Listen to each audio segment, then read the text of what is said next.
Tout semble paisible. Pourtant, c'est ici même, selon bien des chrétiens, que la vie sur Terre prendra fin. Le paradoxe de la religion, c'est qu'à cause de sa capacité à détourner l'homme vers des voies destructrices, le monde pourrait bien prendre fin. Beaucoup de gens dans ce pays croient à la fin des temps, au jugement dernier, à notre montée au ciel. Vous y croyez? Oui.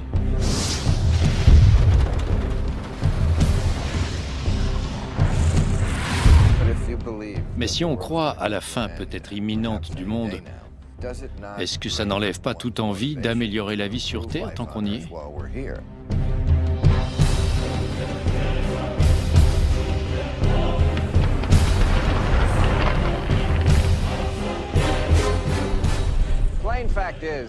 La religion doit mourir pour que l'humanité vive. L'heure n'est plus aux grandes décisions prises par des religieux, des irrationnels, par ceux qui gouverneraient l'État-navire, non avec une boussole, mais en examinant l'équivalent des entrailles d'un poulet. Bush a beaucoup prié pour l'Irak, mais n'en a quasiment rien appris.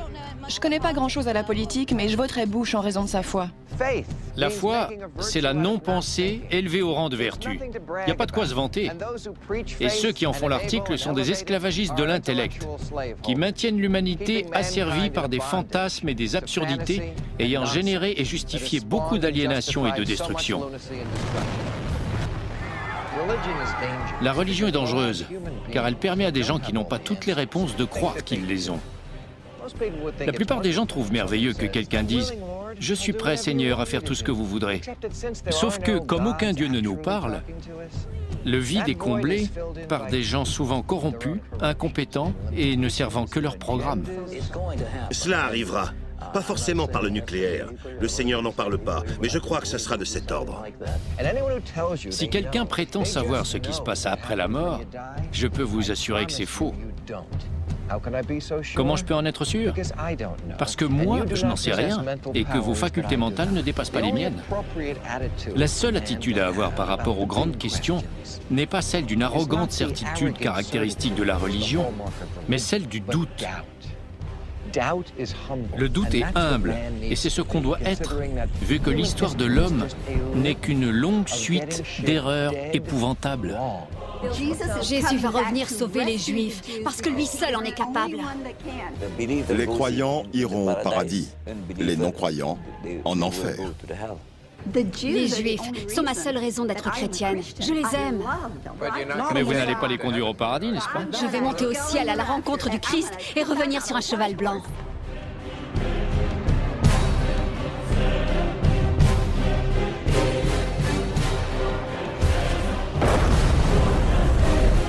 Vous pensez donc que Jésus mettra fin à cette terre? Peut-être même de votre vivant? On l'espère. On voit un signe et puis un autre. Si une bombe nucléaire explosait et que tout semblait se passer comme prévu avec les boules de feu et tout ça, pour vous, ça serait donc pas forcément un mal? Je sais que je serai avec Dieu. C'est pourquoi les gens rationnels, les anti-religieux, doivent cesser d'être timides pour s'affirmer et s'imposer. Quant aux modérément religieux, ils devraient se rendre compte que la religion n'apporte confort et consolation qu'en payant le prix fort. Les derniers jours, il y aura des guerres et rumeurs de guerre. Les prophéties bibliques de l'Apocalypse vont se réaliser. Peuvent-elles s'accomplir sans violence? L'islam maître du monde, djihad global. Qui va gagner? Nous. C'est Dieu qui en décidera le jour du jugement.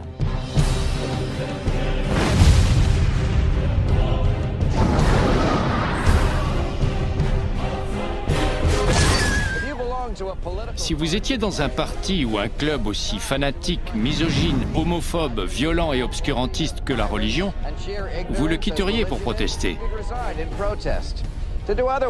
Autrement, vous seriez un pouce au crime et un complice des démons de l'extrémisme qui tirent leur légitimité des milliards de leurs compagnons de route. Si le monde prend fin ici, ou s'il bascule dans l'avenir miné par les effets d'un terrorisme nucléaire d'aspiration religieuse, rappelons-nous quel était le vrai problème. On a appris à pratiquer le meurtre de masse avant d'avoir surmonté le trouble neurologique consistant à le souhaiter. Voilà, il faut mûrir ou mourir. Nous sommes pris dans un conflit entre le bien et le mal.